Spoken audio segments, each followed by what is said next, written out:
एक नौजवान शिष्य अपने गुरु के पास पहुंचा और बोला, गुरुजी, एक बात समझ नहीं आती, आप इतने साधारण वस्त्र क्यों पहनते हैं?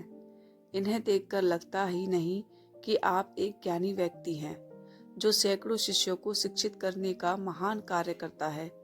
गुरुजी मुस्कुराए, फिर उन्होंने अपनी उंगली से एक अंगूठी निकाली और शिष्य को देते हुए बोले, मैं तुम्हारी जिज्ञासा अवश्य शांत करूंगा, लेकिन पहले तुम मेरा एक छोटा सा काम कर दो।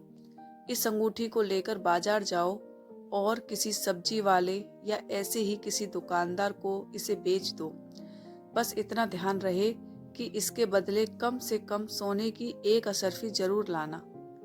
शिष्य फौरन उस अंगूठी को लेकर बाजार गया, पर थोड़ी देर में अंगूठी वापस लेकर लौट आया।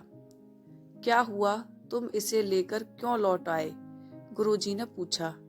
गुरुजी, दरअसल मैंने इसे सब्जी वाले, किराना वाले और अन्य दुकानदारों को बेचने का प्रयास किया, पर कोई भी इसके बदले सोने की एक असरफी देने को तैयार नहीं हुआ। गुरुजी बोले, अच्छा, कोई बात नहीं, अब तुम इसे लेकर किसी जौहरी के पास जाओ और इसे बेचने की कोशिश करो। शिष्य एक बार फिर अंगूठी लेकर निकल पड़ा, पर इस बार भी कुछ ही देर में वापस आ गया। क्या हुआ, इस बार भी कोई इसके बदले एक असरफी देने को तैयार नहीं हुआ? गुरुजी ने पूछा। शिष्य के हाव भाव कुछ अजीब लग रहे थे।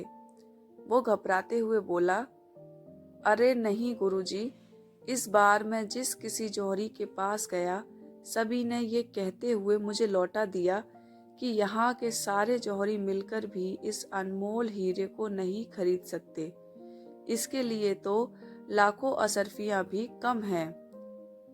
यही तुम्हारे प्रश्न का उत्तर है, गुरुजी बोले। जिस प्रकार ऊपर से देखने पर इस अनमोल अंगूठी की कीमत का अंदाजा नहीं लगाया जा सकता, उसी प्रकार किसी व्यक्ति के वस्त्रों को देखकर उसे आंका नहीं जा सकता।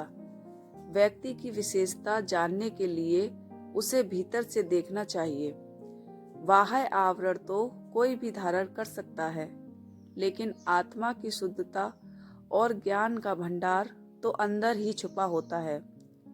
शिष्य की जिज्ञासा शांत हो चुकी थी।